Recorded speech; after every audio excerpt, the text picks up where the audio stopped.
Joe Redfern. I've worked as a fisherman.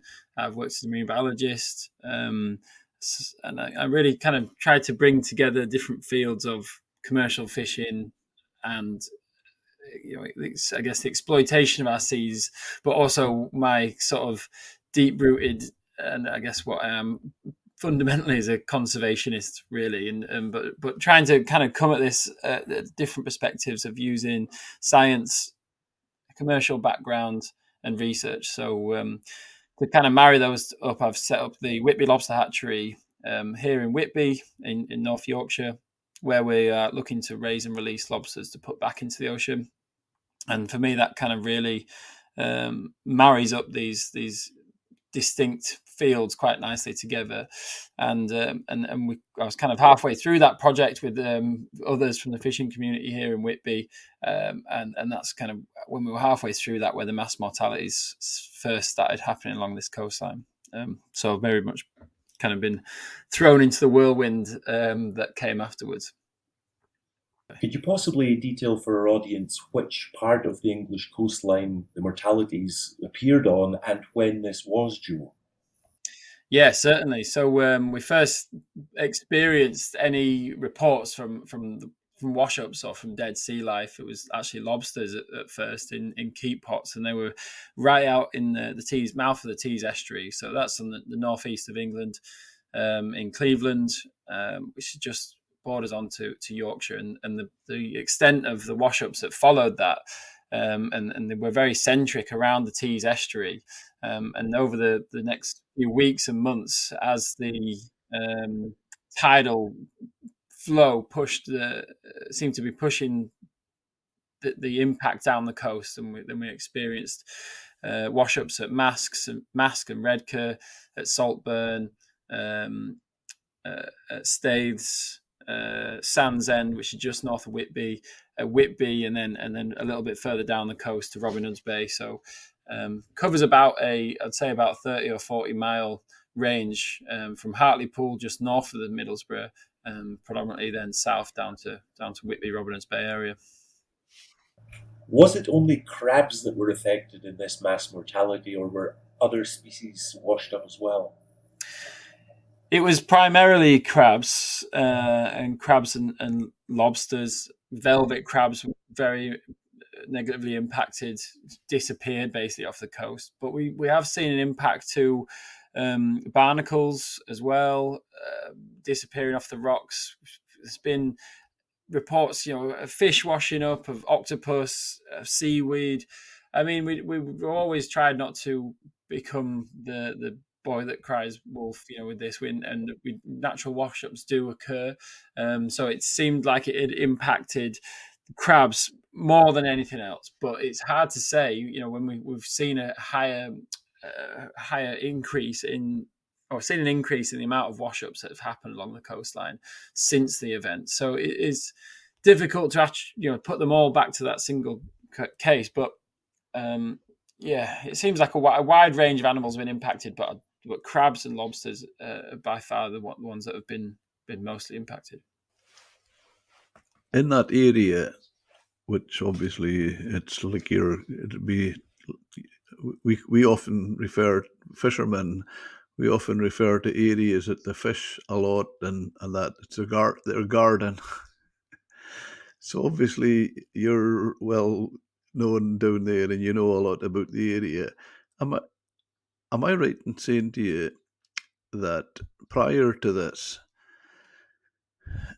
that area must have an enormous, or had an enormous stock of things like lobster. Lobster, I'm thinking of especially, and I'll tell you where I'm coming from, which you're probably aware of it. I don't know if it's happened so much now, but there was a lot of the boats, just say what we call the northeast corner of Scotland, anything from Peterhead round in by Macduff, Bucky, up our way. A lot at certain times of the year, I think it was the early part of the year, a lot of them would fish down there for codlings.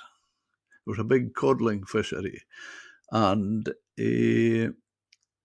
they would land into shields, and so shields, and then depending if they were sold privately or they would put them on the Grimsby market, something like that. But we, on an average, a trip, as we call it, for that boat's landings is anything between 5 and 7 days. 7 days would be maximum.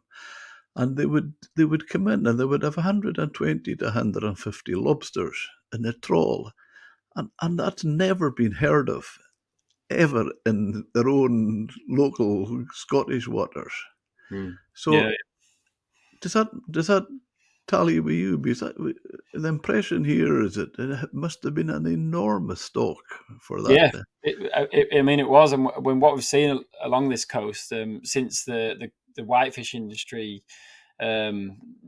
declined over the start of the millennium, so we've seen this huge transition towards crab and lobster fisheries. So in Whitby, which is similar along the whole stretch of the coast, we've seen a 400% increase in the amount of lobsters being landed. And that's because, well, multiple reasons, but because a lot of the investment went out of the whitefish and trawling industry and went into potting. So there's something like 300,000 pots working along this stretch of the coastline today, and about 100,000 lobsters are landed every year into Whitby alone, which is actually the third largest lobster fishery in the whole of Europe. And that's behind Scarborough, which is the second largest, and Bridlington, which is the first largest. And all three of those towns are within about a 50-mile range of each other along the Yorkshire coastline. So it is the epicenter. It's the lobster capital of Europe, this stretch of the coastline. And similarly with crabs, there was a lot of crabs being landed as well. It's interesting because, as well as that, I wonder if there ever been any, obviously we'll maybe come to it, but has there ever been any suspicion about the fish side of it? Because if you, and I know I'm probably preaching to the converted, but when the cod was fished out in the Grand Banks and round by Nova Scotia and Newfoundland and all round that way, and they literally fished the cod out, and there were almost no cod left. That area now has almost 50% of the world lobster is caught there, and there was no lobster fishing before that. Yeah. That's one of the theories. Obviously, cod being a pretty big predator on especially the small juvenile lobsters, and you take away that top predator, then it's going to allow other species underneath it to explode, and that might be what have happened along here. We've certainly got good habitat along here as well for the lobsters to grow in.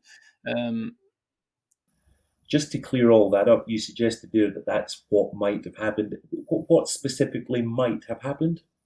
Sorry, so this is looking at why the lobster fishery and lobster populations might have sort of exploded, and why along this stretch of the Yorkshire coastline we have the biggest lobster fisheries in Europe.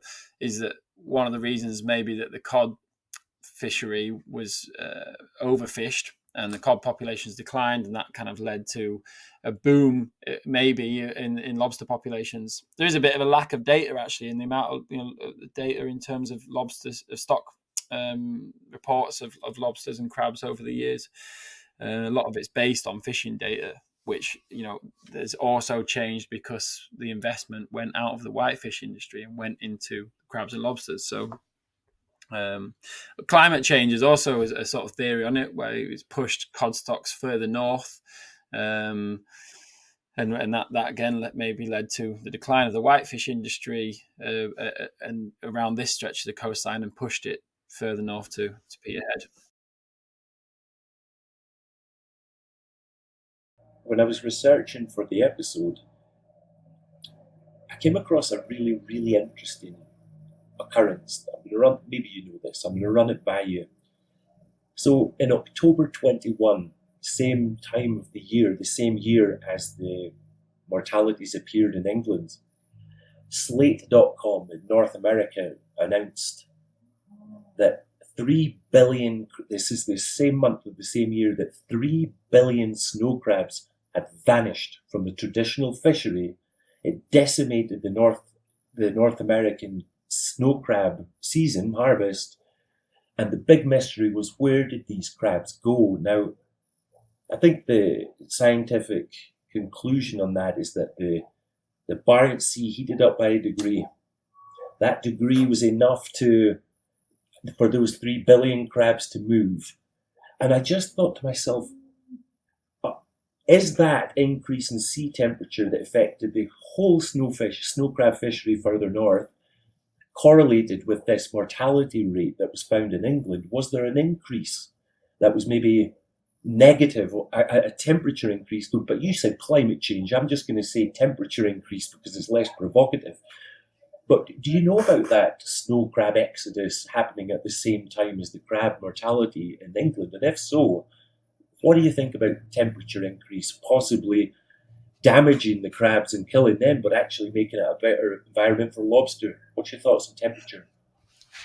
Yeah, I mean, I was aware of that, and it was interesting, I guess, how how the debate, they actually shut down the fishery there, didn't they, to try and protect it. Um, and I mean, the environment, and probably particularly more than a lot, the marine environments globally are under a lot of stress and a lot of pressure, and a lot of factors are kind of pushing them down, if you like, and it sometimes could maybe take the straw to break the camel's back, or the crab's back in this case. Something that's added on to these stresses all at once has just caused something to break. And maybe the temperature anomaly has played a factor. But what we've seen, in the case of the Northeast, is in a global scale, a very small, localized impact surrounding, one port, effectively, one area of the coastline. So I would say maybe something like the temperature or the changes that's happening in our oceans. I think that would happen on a bigger scale, a national or international scale. And I mean, nationally, we do seem to be experiencing a decline in crab stocks, but not at the extent or the intensity that we felt around the northeast. Originally, when the story broke or when the occurrence happened, there were factories on the River Tees that were accused of having used chemicals which enhance the production of steel that's to be used at sea for the building of oil rigs for the hulls of ships. I think it's a chemical known as pyridine. Is that correct? Have you heard of this? Pyridine? Pyridine, as I would. That's it. So the pyridine. Are you of the thought then that maybe there was a pyridine release and that maybe a slight fluctuation in temperature created, or maybe a few factors came together? What's your views on the idea that there was industrial waste involved? Yeah, I mean, I'm just going to take you back to the first question when you asked about when we first started to see dead lobsters and crabs, and it was on the 1st and 2nd of October was the first reports. They were actually in fishermen's keep pots just in the mouth of the River Tees. On the 4th and 5th, 6th, 7th, that's when the major wash-ups sort of first to be reported, and that was the first time there was any swell to wash anything up. But what happened during that time, and actually started on the 25th of September 2021 and finished on the 4th of October, there was a large-scale dredging operation ongoing in the mouth of the River Tees. So the UKD Orca dredged around the region of 150,000 tons of sediment and dumped them 2 to 3 miles off the coast, just off the Tees. And what our modelling work has shown with the work of the Newcastle University is that the disturbance to the sediment caused by that dredger was very intense around the mouth of the Tees, and then the disposal of the sediment out into the sea has caused a huge plume of sediment. And we're talking about sediment which comes out of the Tees, which is in Middlesbrough, which is if you're not aware of the area, very heavily polluted and has been for decades and decades. Yes, and so I would say that it's reasonable to think that there's been some level of undisturbed sediments being released out into the ocean, and the timings of when this dredging operation was going on, and when we started to first see an impact to the sea life. So it's interesting what you say that, and funny enough, as soon as you mentioned the Tees estuary, it brought me back. It had me thinking, and this is something obviously totally unrelated and but absolute fact. As I mentioned earlier with the Clyde, we're talking about a small area of sea. I'm originally from a small fishing village, Helmsdale, which is on the Murrayfirth coast, quite far up the Murrayfirth coast. My father was a fisherman all his life, and lots of obviously friends, relations, and whatnot. And they had a real problem for one while that the fish they were catching, taking on board, was dead, and it was going on for quite a while. And they got some studies done, and it was it was put down. They said at the time, the authorities, that it was too much plankton in the sea, and there's not enough oxygen. But I'll tell you what, Joe. To this day, the fishermen that are still have survived and are still alive there, but that's quite some time ago. It was just at the time when an aluminium smelter opened in Invergordon. Yeah. Now, is that a coincidence?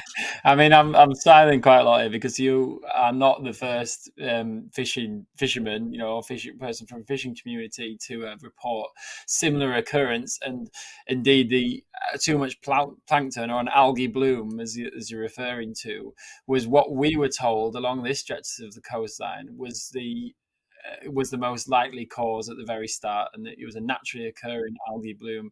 Similarly, they were told that down on the Southampton coast when there was a dredging operation going on for a naval base that wiped out their fishery. Again, they were told it was a harmful algal bloom. It's a very convenient answer to be told to fishing communities to be told by the government, because it wipes any responsibility of any industrial practices and puts it all on a naturally occurring algal bloom. Yeah. The first thing that came to my mind was, in the immortal words of Mandy Rice Davis, well, they would say that anyway. What we did witness are in the pots, lots of videos, we've seen them in the harbour, on the beaches, is this symptom that the crabs and lobsters were displaying. Is like this lying on their backs with their claws and legs twitching slowly and unresponsive. Even if you see them on the beach lying on the backs alive moving, but you put them back into the sea and there's absolutely no response from it all. So it was there was no a sort of definite They didn't have collapsed diagnosis. lungs or diseased filters. There was no one. No, No. there was nothing obvious that you could say this has killed them.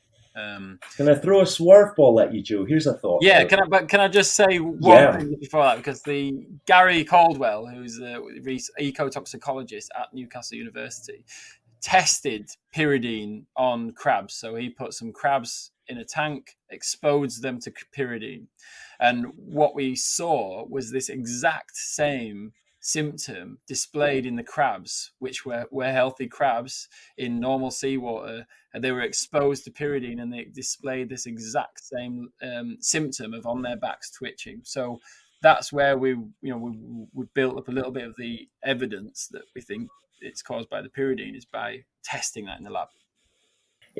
How do you consider the chances of what happened there in 21 in England, the mortalities, as something cyclical that we just don't know about?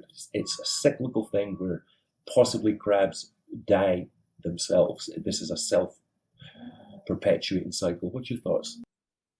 Yeah, I mean, I think if that was something which was more common, we would we wouldn't have raised our suspicions so much, because people have been fishing for lobsters and crabs. For 50 years, the individuals have been fishing along this coast for 50 years, and their families have been fishing. Some of them, along this coast for 500 years. There's a real ingrained, and I'm sure you're aware, a real ingrained connection between fishermen and their coastlines. And you know, the reason that this was such a mystery is because there was nothing that we thought correlated. Nothing. There was no cause. There was no big storm.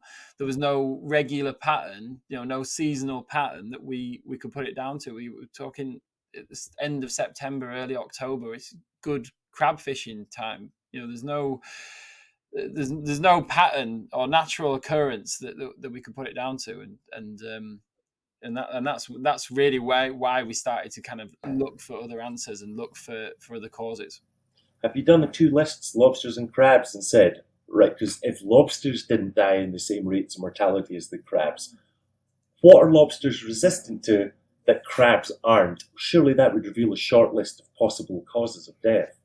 Yeah, I mean, lobsters were impacted. The All lobster right. populations did. You had a lot die, and the lobster catches completely dropped off a cliff. Just before Christmas, which was a real big kicker to the fishing industry. But I think lobsters are more mobile, and we released one of our brood hens from our hatchery out off the coast of Whitby here about 10 days ago, and just yesterday it was caught by a fisherman 10 miles down the coast in Ravenscar.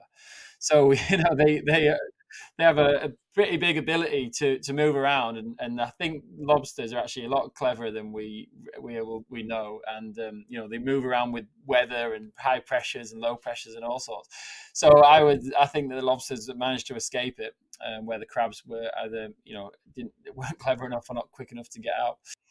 Yeah, yeah. So I mean, but we did also look at pyridine, and how it was impacting the crabs, and the shape of pyridine in its chemical structure um, happens to be very similar to this nematoic parasite worm, which and there's no link to this worm causing the impact, but the structure of the pyridine is very similar to this toxin that this worm produces, and this worm has evolved over years to be to have a chemical impact to crabs, basically. So the pyridine, and specifically like the crabs that were impacted, velvets and Cantapagoras, edible crab. So there's this correlation there between this toxin and pyridine, and how the kind of relationship of that evolving over years to harm crabs, and just pyridine happening to be in the water and impact crabs. Did So it happen anywhere else? Because let's say it was pyridine released into the Tees and it goes out to sea and it disperses. Has there been any crab incidents off the coast of, say, northern France or Portugal where the flow might go with the pyridines, or no? no, and one thing that's kind of an answer to that we need to a question we need to answer, and one of the sort of main sticking points, really, actually, from the government side of things, is the pyridine is a volatile substance. In seawater, it's expected to last that 8 days before it gets attacked by pH, attacked by oxygen, and breaks down relatively quickly. So the area so it won't stay in the water, basically, to make it all the way down to northern France, for example. But we don't produce steel actually in this area anymore now. It was old steelworks which were shut down a few years ago. So and what it is, pyridine is from the coking ovens of the steel manufacturing process, and there was so we started the dredging operation started on the 25th of September 2021. on the 19th of September 2021, there was a demolition of the Dorman Long Tower, which was a big coking ovens. So they demolished. It was the biggest demolition in Europe in the last 20 years or something. They demolished this Dorman Long Tower, this old coking ovens, a week before they started the dredging operation. So it's not like it is related to the old steelworks that previously used to be there. If the government, if an independent group of scientists established that that was the cause of death, that dredging operation, are there a substantial number of fishermen who would have a claim on loss of earnings? I mean, that's not really where the campaign has ever been. The direction of the campaign's never gone to that. Everybody just wants to have the environment put right and to see healthy crab numbers again, and to see sustainable, resilient coastal communities and fishing communities. But potentially there would be somewhere down the line if there was the full suite of evidence that pointed the finger at one cause. It's kind of unrealistic that we're ever going to get to that level of detail potentially, and it's certainly not been the driving force behind the campaign. Joe, could I ask, was there any consultation with the fishing industry because what I'm thinking as I'm hearing you, it's one thing, it's one cause is the dredging, but to go 2 mile out and dump it, that's just outrageous. Yeah, I mean, it has sparked actually a kind of national debate about dredging and the practices of dredging. And we were told the world's best scientists have checked this, and we abide by the highest level of international standards. It's one of these catchphrases you kind of kept getting told, and they sort of do in some ways. A lot of them are defined by that OSPAR convention, and and I'm not trying to say that any of the dredging operations didn't meet these requirements, but it seems like these requirements or the criteria for this dredging is just too low, just inadequate, and too industry friendly. There's lots of things in their allowance to do the dredge, such as like the sampling regime that they have to do beforehand. It's a 1 centimeter scrape every 3 years before they have to do the dredge, and this is for a maintenance dredge. And then they're allowed to dump the 2 to 3 mile dumps. There is a further off dump 6 to 7 miles off the ground, which the start of this year, when they started to dump there, and this is capital dredge work for the Freeport, which is where we start to get into the politics. But when they started to dump there at the 66 or 7 mile dumping grounds, that wiped out all the nephrops fishery. And like a light switch, as soon as you started dredging there, all of the prawn fishermen in Hartlepool of all boats gone up for sale, steaming 20 miles away, not making any money. It's yeah.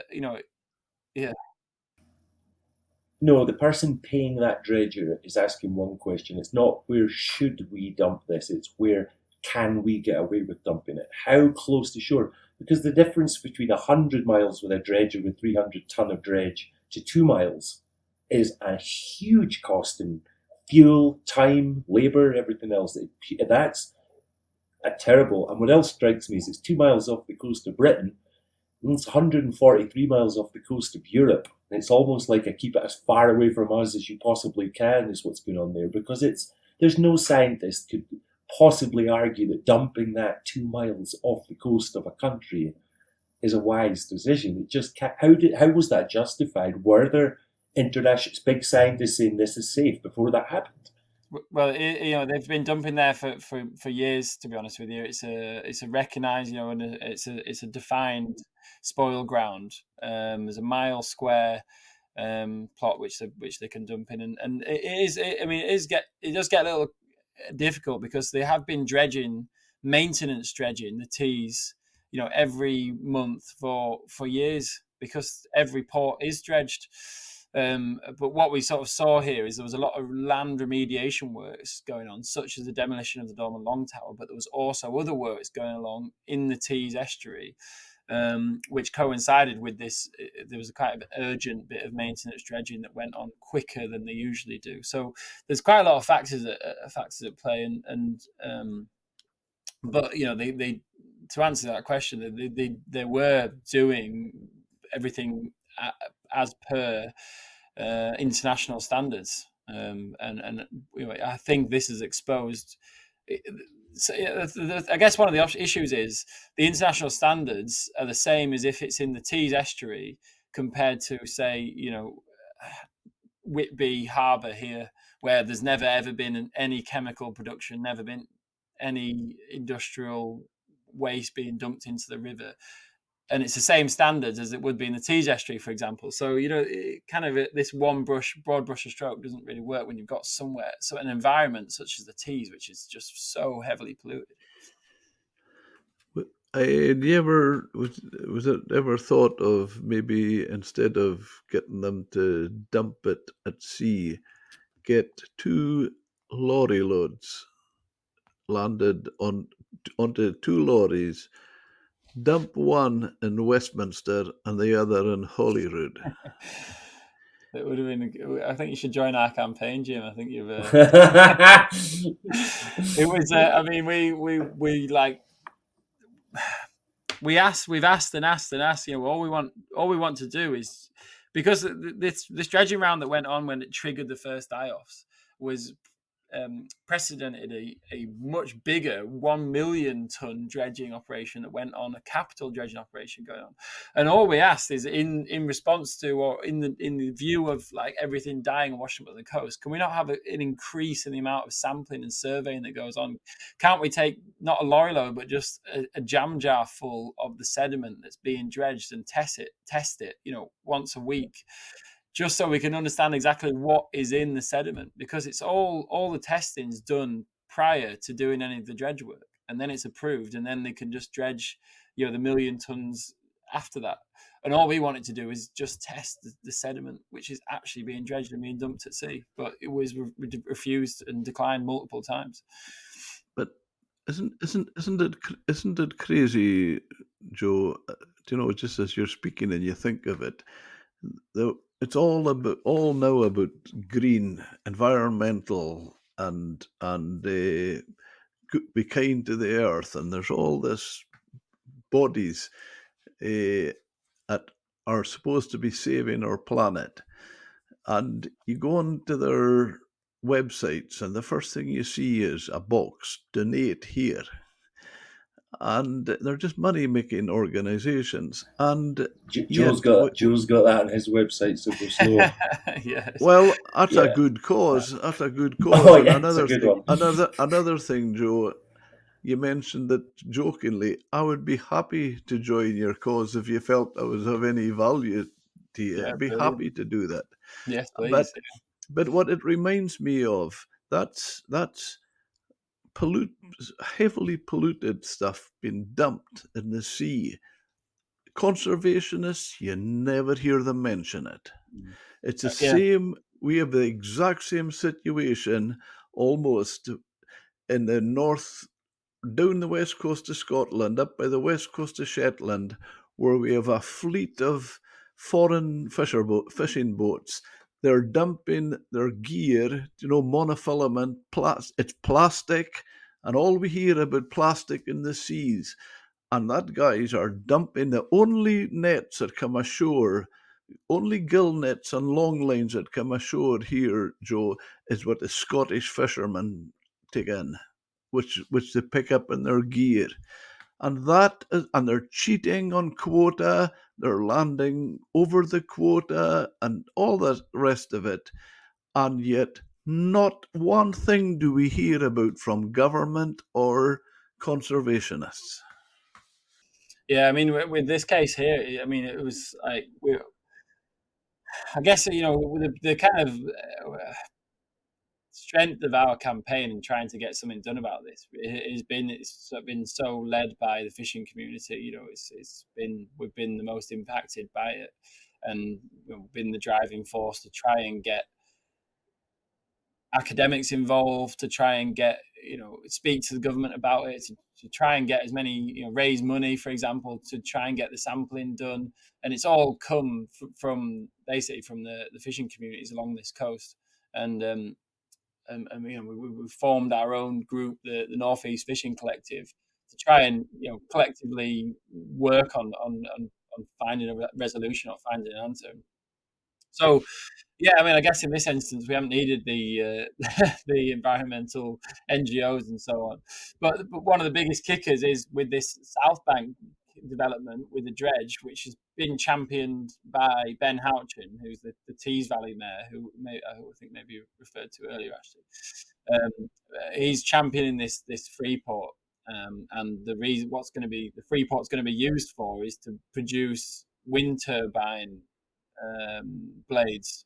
So for the green energy revolution, and one of the biggest kickers with this is that the way that it's been delivered in such a speed and such a scale that it's threatened the environment for ultimately what it's trying to save in the long run. But what are you? You're not an NGO? Are you part of a university? How's your organisation set up? What are you? The Northeast Fishing Collective, which I referred to, that's basically just a group that we formed, an association that we formed, which we're looking to formally register, probably as a community interest company. But essentially, we're a collective of 9 commercial fishing and angling associations along the impacted area. So made up of the Whitby Commercial Fishing Association, Hartlepool Boating Association, the Redcar Commercial Fishing Association, and so on. Everybody who's been impacted in terms of fishing and angling along this coast is part of that, and that's made up of fishermen, of shoreside, of processors, of fish shop owners. So it kind of just brought together the different towns and fishing communities along the coast, which I don't think's ever been done before along here. So we're kind of forced together, I suppose, due to the disasters that we were experiencing. It look by what you're saying there, Joe. What more evidence is needed? You've done all the tests with that chemicals and stuff, and my goodness, who can come up with an argument or say it's? We're getting this published. We have taken our own sediment samples. We've found pyridine in those sediment samples in the Tees. We've exposed that pyridine to crabs and shown that it causes that impact. We've got major sources of pyridine. Not only was the Dorman Long Tower destroyed, but in the months running up to the dredging operation, they also destructed the Virtualis plant, chemical production plant, which was Europe's largest processor of pyridine and pyridine products, which was decommissioned in the months running up to it. And we know from Freedom of Information request was then dumped by Northumberland Water into the River Tees. The some of the missing links are like getting the quantities of pyridine and understanding how that could have covered the sort of spatial area, because obviously the old school the thought on pollution was that the solution to pollution is dilution, and we'll just dump it into the seas and it'll sort itself out. We're smarter than that nowadays, and we're trying to prevent that, but just trying to connect those dots in the concentrations. And we're really getting a lot of opposition, because there is a huge agenda to push this free port through. There's a huge agenda. It's a big Brexit Britain agenda. There's 8 free ports going around the country, and we seem to be unintentionally threatening that by trying to protect our environment and trying to protect our livelihoods. It's been turned into a political tennis match by the people that are trying to protect their agendas and protect the free port. They're trying to smear us into turning it into a political debate, which we've never ever been opposed to the free pour or any development. All we're trying to do is protect the environment and prevent harmful chemicals going in there.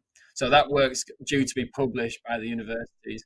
We've also taken further deep core samples and looked, so we can look back through the history and find those cores.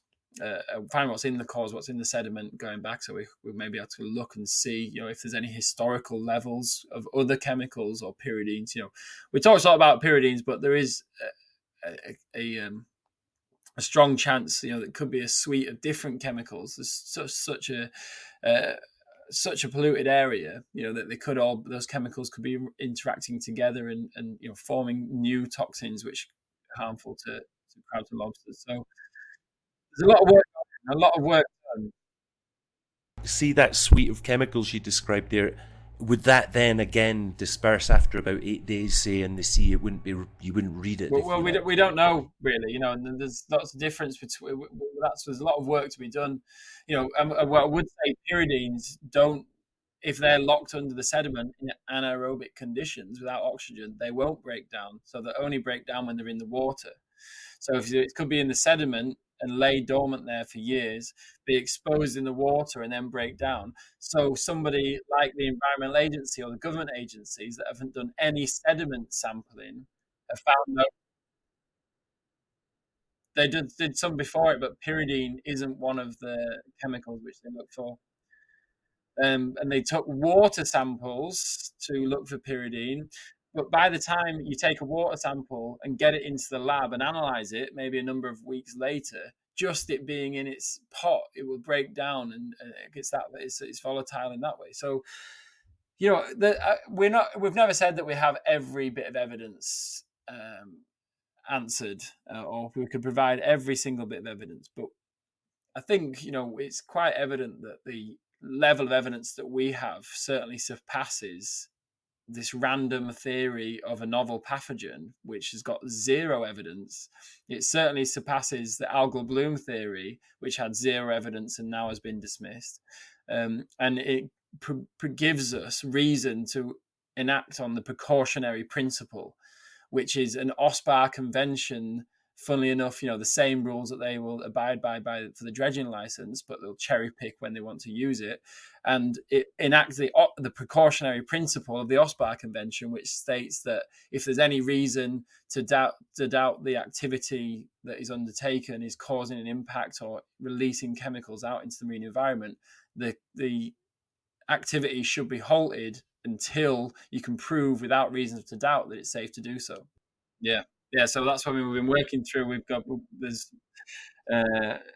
academics, there's 4 universities working on this paper, and unfortunately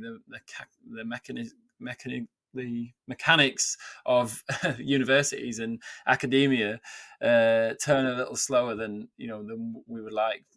But when we have that, when it's been peer reviewed, it's certainly going to add to that body of evidence. You'll be really popular if you stage or stop the Freeport project. Oh, you'll be loved. It's going to increase the business and the teas by tenfold. So it's going to probably exacerbate the problem. The other thing I wonder, Joe, I suppose you've already come up with all the ideas. First time you get one washed and the next time you get one washed in the beach, I hope that you never do it again. But if you have, well, if the politicians and the scientists and bodies are ignoring it, they must think it's okay. So have you asked one of them to eat one? We have actually.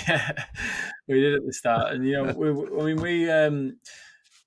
everything's been tested. There's been the Food Safety Agency have been testing all the animals, and I guess the volatility of pyridine, it can have an impact to the animal, but it doesn't seem to be causing any harm actually to the safety of the food, which is a weird way to think about it, and probably not.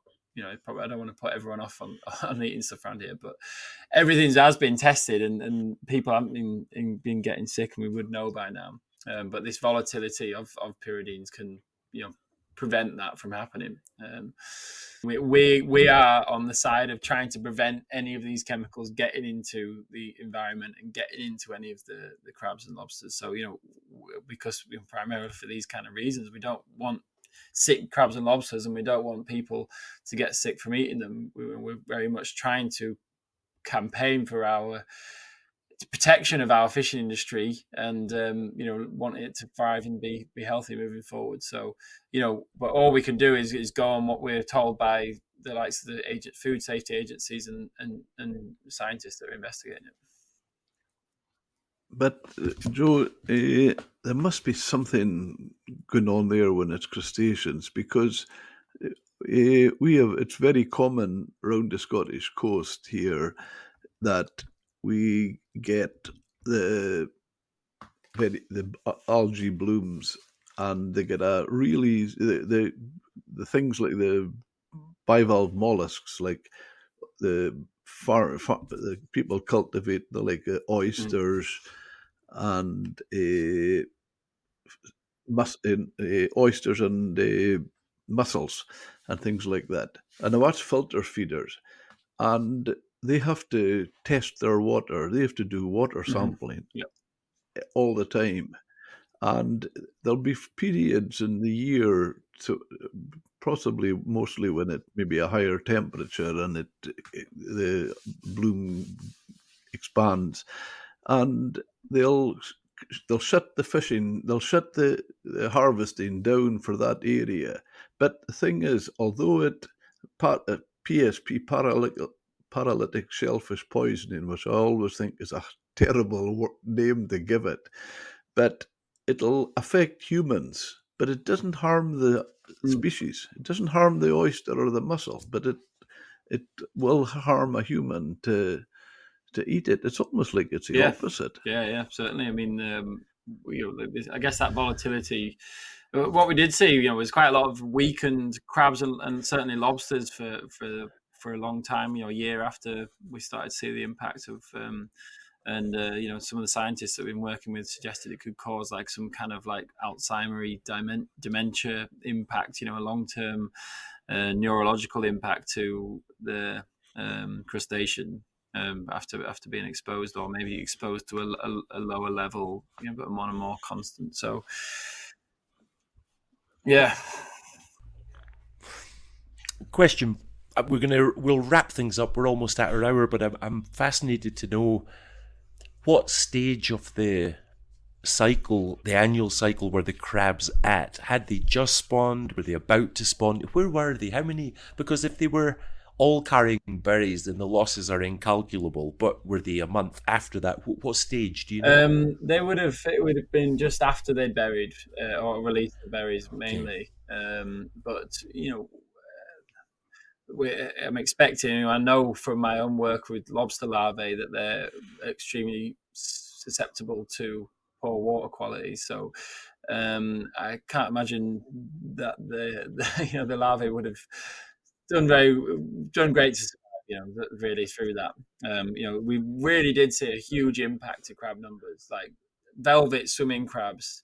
Not a commercial species around here anymore. They have been in the past, but you get maybe 5 to 10 in every lobster pot. Usually, they're the first ones to get to the bait. They can get into the pot easy. They're very quick, and you're scraping them out of the pot.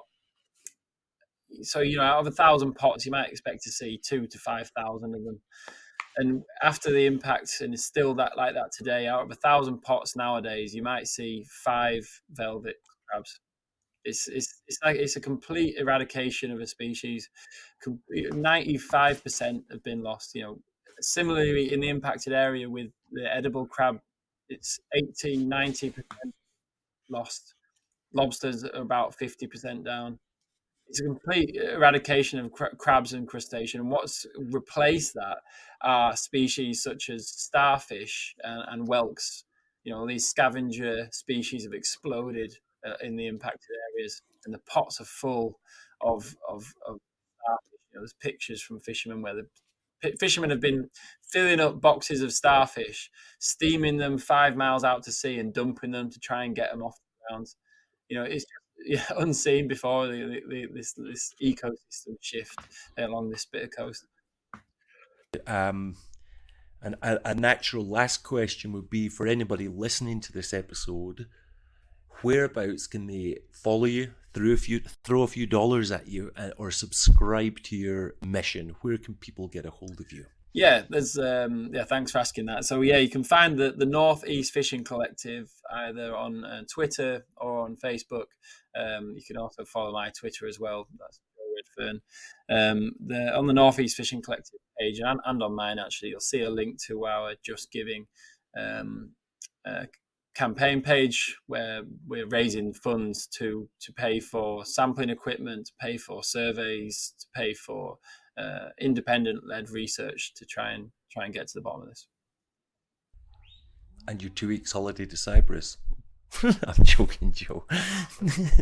Just going back to the other crew that my father mentioned earlier that are all asking for money for ecological projects. I think this actually sounds like one with merit, because the list of evidence you've got, and I think we'd love to have you back on a month or two after the published paper. I'd love to hear the impact that has.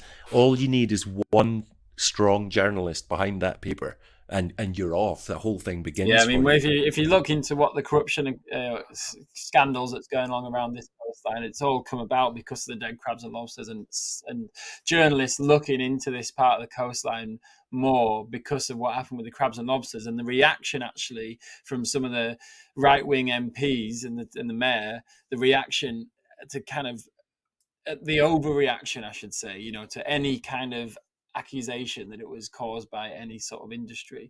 And that has then highlighted the attention, or brought to the attention of a lot of journalists all over the country. And we've done well.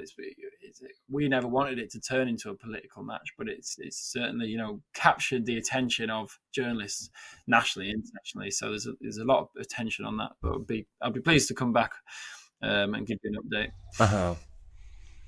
We'll do that. We'll get in touch with you about 8 weeks or 3 months after that paper. It'd be fascinating.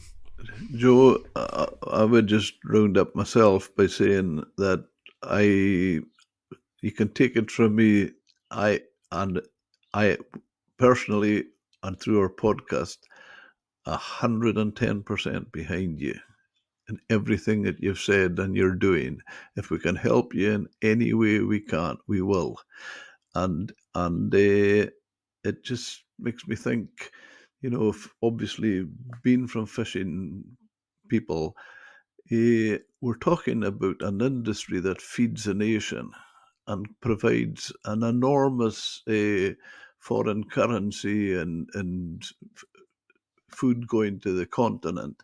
And it's been providing jobs for hundreds of years. So it's not like something that's just cropped up and said, I want a bit of share of the action. This is an industry going back a lot longer than oil and renewables or anything like that. Yeah, definitely. And that's one of the biggest things that is missed by people, is the heritage and what's lost.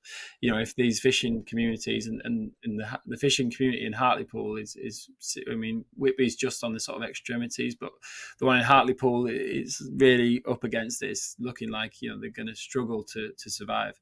And what's lost is not only the jobs we have today, but is that long history and heritage which you talk about, which is a real sad thing. Absolutely, and the one answer when we spoke about our situations, you there, and when I was recalling my one in Helmsdale, the same answer. I'm talking about the 60s, and you're talking in 2000. So we're talking in almost 70 or 80 years, and they're still coming up with the same answer, which is bullshit right from the start. Joe, thank you very much for joining us. It's a strong message to get out, Joe, and well done, and thank you so much for partaking with us. I just think this is a message we just need to help get Brilliant. out. Thank you. Thanks for having me. Thank you.